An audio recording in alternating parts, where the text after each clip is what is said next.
आज का दिन यथार्थ में जागरण का दिन है। आज रात्रि की महत्ता है। जागृत अवस्था से जागृत अवस्था तक की प्राप्ति तक केवल उपासना में ही मग्न रहते हैं।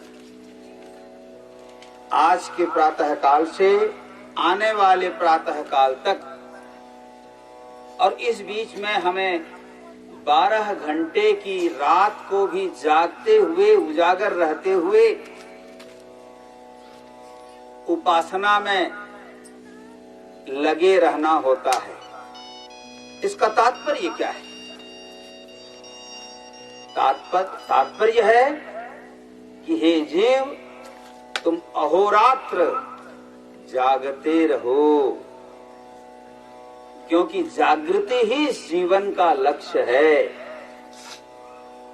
इस संसार में जो जागता है वही सब पाता है और जो सोता है वह सब कुछ खो जाता है। हमारे गुरुजन, हमारे मनीषी, हमारे ऋषि महर्षि सब हमें एक ही उपदेश करते हैं और कहते हैं कि जागते रहो, जागते रहो, जागते रहो। इसीलिए आज रात्रि को दीप जलाकर हम भगवान शंकर के सामने रखते हैं और उड़िया में उसे कहते हैं जागर। जागर जालना। यथार्थ में दीप तो ज्योति है और ज्योति को जलाने का अर्थ है कि आत्म ज्योति को जगाओ। हमारे अंदर हम हैं, लेकिन हमें अपने होने का ज्ञान नहीं है। हमें बाकी सबके होने का ज्ञान है। घर होने का ज्ञान है, पेड़ पौधा होने का ज्ञान है, जमीन जायदाद होने का ज्ञान है, शरीर के होने का ज्ञान है, लेकिन हम खुद हैं और हम खुदा हैं, इसका ज्ञान नहीं है। यानी हम अपने विषय में ही जागृत नहीं हैं। तो दीप को जलाकर जागते रहो, इसका तात्पर्य है कि ज्ञान की ज्योति में अपना साक्षात्कार करो। जागोगे तो साक्षात्कार होगा। तो इसीलिए इस जागृति की रात्रि को हम शिवरात्रि कहते हैं। रात्रि मतलब जैसे स्वामी जी कह रहे थे, रात्रि सोने के लिए है। संसारी उसमें सो जाते हैं। दिन भर चेतन अवस्था में काम करते हैं, कर्म करते करते थक जाते हैं, तो रात्रि आते ही वो सो जाते हैं। रात्रि मोह का प्रतीक है, अज्ञान का प्रतीक है। और शिवरात्रि के माध्यम से, इस उपासना के माध्यम से गुरु हमें उपदेश देते हैं कि तुम इस रात्रि में जागो, अर्थात मोह से उठो, मोह दूर करो। मोह मिट जाएगा, अज्ञान मिट जाएगा, तो ज्ञान स्वरूप जो तुम स्वयं हो, तुम्हारे अंदर स्थित परमात्मा, वह और कोई नहीं, तुम स्वयं हो। कहते कि शंकर जी किसका ध्यान कर रहे हैं? आप भी ध्यान करते हो तो किसका ध्यान करते हो? अंदर में जिस ज्योति को देखने का प्रयास करते हो, वह ज्योति तुम्हारे अपने सिवाय और कुछ नहीं है। वह ज्योति ही तुम्हारा अपना स्वरूप है, क्योंकि आत्मा की स्थिति को वेद में ज्योति के समान कहा गया है। अंगुष्ठ मात्र पुरुषोंतरात्मा सदा जनानां हृदय सन्निविष्ट। अंतरात्मा परमात्मा जो है हमारे हृदय के अंदर में ज्योति के रूप में है। कैसे ज्योति के रूप में? अंगुष्ठ मात्र पुरुषः ज्योतिरीवावधूमकः निर्धूम ज्योति के समान। तो ज्योति को जलाने का तात्पर्य है हम अपने आप को जलाएं, अर्थात अपने आप को आलोकित करें, अपने आप को जानें, अपने आप को प्रकट करें। किस माध्यम से? उसका तरीका क्या है?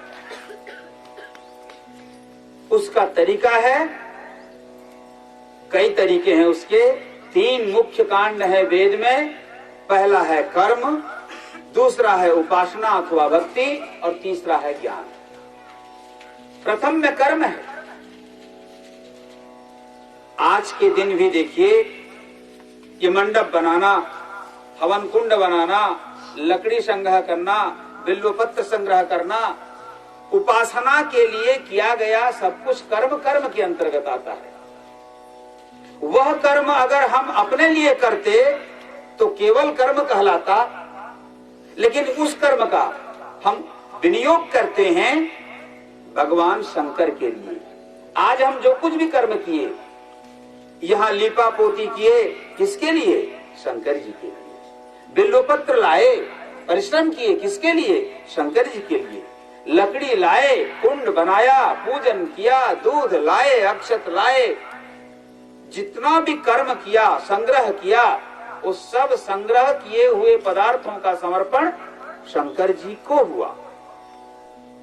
उनके प्रति जो हमने त्याग किया सद्भावना पूर्वक, वही हमारी उपासना है। उनके पास बैठे, वे किस आकार में है? लिंग के रूप में। लिंग का मतलब क्या होता है भाई? लयनात् लिंगमित्युक्तम। लयनात्, जिसमें ये समग्र ब्रह्मांड लीन रहता है, उसे लिंग कहते हैं। लिंग का मतलब होता है परमात्मा। लिंग का मतलब होता है जहां सब कुछ लीन रहता है। लीन रहता है मतलब ये ब्रह्मांड लिंग का प्रतीक है। आज से हजारों हजार वर्ष पूर्व इस ब्रह्मांड की परिकल्पना हमारे ऋषियों ने लिंग की आकृति में की। ये ब्रह्मांड कैसा है? ये कोई फुटबॉल के समान गोल नहीं है, ठीक लिंग के समान है। हम शिवलिंग जो बनाते हैं, ठीक शिवलिंग के आकार का ये ब्रह्मांड है। उसे लिंग क्यों कहा गया भाई? ब्रह्मांड के आरंभ में इस ब्रह्मांड में सब कुछ लीन रहता है। ये पृथ्वी, जल, तेज, वायु, आकाश, ग्रह, नक्षत्र सब इसके अंतर्गत रहते हैं, लेकिन किसी का पता नहीं चलता। सूक्ष्म रूप से रहते हैं। सूक्ष्म रूप से सबको अंदर में जो धारण करके रखता है, उस तत्व का नाम लिंग है, अर्थात परमात्मा। एक अर्थ में सब कुछ परमात्मा से ही प्रकट हुआ है। हमारे वेद कहते हैं, यतो वा इमानि भूतानि जायन्ते, यतो जातानि जीवन्ति, यत् प्रयन्ते विषम विशन्ति, तद विजिज्ञासस्व तद ब्रह्मेति। गुरु कहते हैं शिष्य को, आचार्य कहते हैं जिज्ञासु को कि हे वत्स, तुम जानना चाहते हो उस सत्य को, उस ब्रह्म को। तो ब्रह्म कौन है भाई? जहां से ये समग्र ब्रह्मांड की उत्पत्ति होती है। वेद में कहा गया है, ये ब्रह्मांड की उत्पत्ति हिरण्यगर्भ से। हिरण्यगर्भः समवर्तताग्रे भूतस्य जातः पतिरेक आसीत्, सदाधारम पृथिवीं द्यामुते माम कस्मै देवाय हविषा विधेम। ये वेद कहते हैं सबसे पहले ये हिरण्यगर्भ था। हिरण्यगर्भ से ये ब्रह्मांड की उत्पत्ति हुई, इसीलिए इसको ब्रह्मांड कहते हैं, ब्रह्मा का अंड। तो ये ब्रह्मांड की उत्पत्ति जिससे होती है, और उत्पन्न होने के बाद ये ब्रह्मांड जिसमें रहता है, और अंत में यह ब्रह्मांड जिसमें जाकर लीन हो जाता है, उस तत्व को जानने का प्रयास करो, वही ब्रह्म है। उस ब्रह्म को हम कहते हैं लिंग। तो परमपिता परमात्मा ही लिंग के रूप में है। उसके बाद ब्रह्मा, विष्णु, शंकर सब पैदा होते हैं, इन सब के आदि मूल को हम कहते हैं लिंग। इसीलिए देखना, लिंग न तो ब्रह्मा के समान है, न विष्णु के समान है, न शंकर जी का जो रूप सगुण साकार में जो वर्णन करते हैं वैसा भी नहीं है। ये क्या है? निर्गुण और निराकार का प्रतीक है। वही निर्गुण निराकार बाद में सगुण साकार होता है तो ब्रह्मा के रूप में उसके 4 मुख हो जाते हैं, विष्णु के रूप में उनके 4 हाथ शंख चक्र गदा पद्म धारण करने वाले हो जाते हैं। तो वही शिव के रूप में फिर गले में सर्प की माला, जटाजूट, अर्धचंद्र मस्तक पर, दिगंबर ऐसे हो जाते हैं। वही परम पिता परमात्मा निर्गुण निराकार जब सगुण साकार के रूप में आता है तो वही सृष्टिकर्ता ब्रह्मा, पालन करता विष्णु और संहार करता रुद्र कहलाता है। वही लिंग परमात्मा का द्योतक है तो वही लिंग प्रकृति का भी द्योतक है। प्रकृति को भी लिंग कहते हैं। देखो, प्रकृति को लिंग क्यों कहते हैं? प्रकृति से ही हम सब जन्म लेते हैं और अंत में प्रकृति में ही हम सब मिल जाते हैं, है ना। पृथ्वी, जल, तेज, वायु हमें जो मिला है ये प्रकृति में ही लीन हो जाता है। तो परमात्मा भी लिंग है, प्रकृति भी लिंग है, ये ब्रह्मांड भी लिंग है। इसका स्वरूप बीज रूप में होता है। हम लोग देखना, महामृत्युंजय जब करेंगे ओम ऐंग ओम ह्रीं ओम जूम करते हैं ना, ऐंग ह्रीं क्लीं जूम, बीज मंत्रों का स्वरूप भी बीजात्मक होता है। लिंग इस ब्रह्मांड का बीज है। जैसे बीज का गुण धर्म क्या होता है? जैसे ये वट वृक्ष सिद्ध वट को आप देख रहे हैं, इसमें फल लगते हैं। एक बीज को हम उठा लेंगे, उस बीज के अंदर में हम देख नहीं पाते मगर उसमें पत्ते भी हैं, वृक्ष भी है, पत्ता भी है, फल भी है, सब कुछ होता है। जैसे बीज के अंदर में बीज भी लिंग है, अर्थात उसी में सब लीन है। पत्ता उसके अंदर है सूक्ष्म रूप में, फल उसके अंदर है सूक्ष्म रूप में, वृक्ष उसके अंदर है सूक्ष्म रूप में। तो सब कुछ सूक्ष्म रूप में जो अपने अंदर में समेट ले उस तत्व का नाम लिंग है। आज हम उस लिंग की आराधना करते हैं और उसका नाम रखते हैं शिव। शिव अर्थात जो कल्याण करते हैं। एकमात्र भगवान शंकर ऐसे देवता हैं जो खुद तो शिव वेश में नहीं रहते। अशिव वेश शिव धाम कृपाला, मानस में, रामचरितमानस में शंकर जी को कहा गया अशिव वेश। उनका वेश अशिव है, कहीं से भी सुंदर नहीं लगते, कहीं से भी शुद्ध चीजें नहीं पहनते, रखते नहीं, रहते नहीं शुद्ध जगह पर। हम सब डरते हैं स्मशान को मगर रहते हैं स्मशान में। स्मशान को हम सब अपवित्र मानते हैं जबकि सबसे पवित्र जगह स्मशान है। स्मशान सबको पवित्र करता है, लेकिन हम स्मशान जाते हैं तो घर आएंगे तो कपड़ा बदलते हैं, जनेऊ बदलते हैं, अपवित्र मानते हैं ना। अपवित्र मानने वाले स्थान पर रहने वाले शिव परम पवित्र माने जाते हैं। जो समग्र अपवित्रता को भी पवित्रता में बदल दे उस तत्व का नाम है शिव। और उस शिव की आराधना हम करते हैं लिंग के रूप में। जो समग्र अपवित्रता को भी पवित्रता में बदल दे उस तत्व का नाम है शिव। और उस शिव की आराधना हम करते हैं लिंग के रूप में। इसीलिए शिवलिंग कहा जाता है। और उस पर बिल्व पत्र चढ़ाते हैं, फूल चढ़ाते हैं, दूध डालते हैं, पंचामृत से स्नान कराते हैं। किस लिए कराते हैं भाई? 2 चीजें हैं। आपने शिव ध्यान अभी सुना होगा, ध्यान किए भी होंगे। ध्याये नित्यम महेशम रजतगिरिनिभं चारुचंद्रावतंसं रत्नाकल्पोज्ज्वलांगं परशुमृगवराभीतिहस्तं प्रसन्नं पद्मासीनं समन्तात् स्तुतममरगणैः व्याघ्र कृत्रिम वशानम विश्वाद्यम विश्व बीजम। मैं जिस बीज की चर्चा कर रहा था, विश्वाद्यम, शंकर कौन है भाई? विश्व के आदि हैं, पहले कुछ नहीं था। सदैव सौम्येदम अग्रमासीत, वेदांत कहता है कि हे सौम्य, केवल सत ही पहले था, एकमात्र, वही आदि है। विश्वाद्यम और विश्ववंद्यम, विश्व के उस आदि पुरुष को जिसको समग्र विश्व जिसकी वंदना करता है। विश्वाद्यम विश्ववंद्यम सकल भयहरम, जो समस्त प्रकार के भय को दूर करते हैं वो है शंकर जी। और सारा जगत भयभीत है। किससे भयभीत है भाई? संसार में सबसे बड़ा भय क्या है? मृत्यु का भय। आदमी बीमार पड़ जाए तो मेडिसिन नहीं खाता अगर मरने का डर नहीं होता, इसीलिए औषधि खाता है कि बीमारी उसे मौत की ओर ले जाती है। दुनिया का सबसे बड़ा डर है मृत्यु का डर, मृत्यु का भय।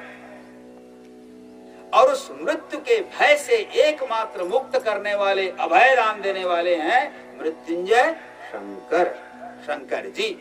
तो हम अपने भय को दूर करने के लिए भगवान शिव की आराधना करते हैं। और भय दूर होगा कब?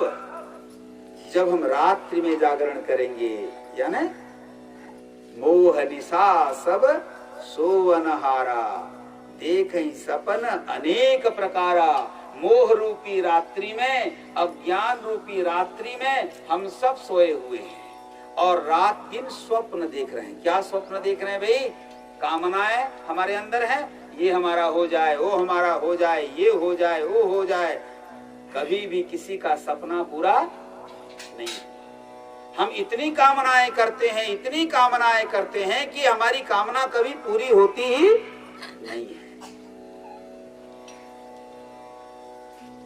आदमी जब जग जाता है वो कामना फिर नहीं करता। ब्रह्मभूतः प्रसन्नात्मा न शोचति न कांक्षति। कामना नष्ट हो जाता है किसके अंदर? जो जाग जाता है। इसीलिए आज जागृति चाहिए।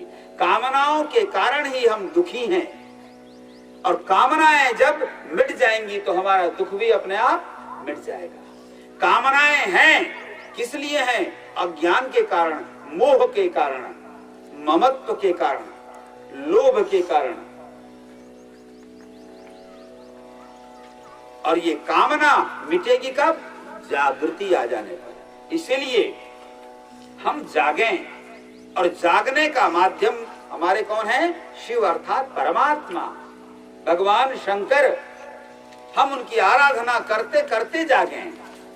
ध्यान रहे, उपासना करते करते रात्रि में जागें, योग करते करते जागें। भोग करते करते जागने से नहीं है कि भाई आज जागरण का दिन है इसलिए फिल्म लगा लो, टीवी देखते रहो और जागृत क्या कर रहे हैं भाई? जागरण कर रहे हैं। बहुत जगह होता है ना जागरण, ऐसा कि जागरण कर रहे हैं तो 5-7 सीडी खरीद के ले आते हैं और रात के 9 बजे से चालू किया सिनेमा तो सवेरे 4 बजे तक सिनेमा ही देखते रहे और कहे क्या किए? जागरण किया। कोई जागरण नहीं है। जागरण का मतलब होता है योग करते हुए जागो, उपासना करते हुए जागो, जप करते हुए जागो, ध्यान करते हुए जागो, स्वाध्याय चिंतन करते हुए जागो, भगवान का नाम संकीर्तन करते हुए जागो। अर्थात शिव आराधना के साथ जागो, शिव उपासना के साथ जागो। जागोगे तो मोह मिटेगा और मोह मिटेगा तो कामनाएं मिटेंगी और कामनाएं मिटेंगी तो दुख का नाश होगा, भय का नाश होगा। और जब भय का नाश होगा तो हम क्या हो जाएंगे? अभय हो जाएंगे, निर्भय हो जाएंगे। क्या मिटेगा? सबसे बड़ा भय क्या बताया था? मृत्यु का भय। मृत्यु का भय मिट जाएगा तो हम जान जाएंगे अजरोहम अमरोहम अमृतोहम शृण्वन्तु विश्वे अमृतस्य पुत्राः। हम अमृत पुत्र हैं, अमृत हैं, अमृत स्वरूप हैं। इसका ज्ञान होगा जागृति से और इस जागृति की ही रात्रि है शिवरात्रि। इसीलिए बंधुओं आज जागना है। माताओं आज जागना है। 365 दिन में 364 दिन सो जाओ, कोई चिंता नहीं, लेकिन 65वां दिन कम से कम जागते हुए बिताओ। एक दिन अहोरात्र अगर जागृति में बिताए और कहीं जग गए तो फिर सदा सदा के लिए जग जाओगे। जो जग जाता है उसके लिए ये जग जाता है। जीवन में जागृति लाएं और आप सबको सदैव स्वस्थ रखें, मस्त बनाएं। इन्हीं शुभकामनाओं के साथ मैं आप सबको बहुत बहुत आशीर्वाद देता हूँ। भगवान शंकर सबको प्रसन्न रखें। हरि ओम तत्सत, हरि ओम तत्सत, हरि ओम।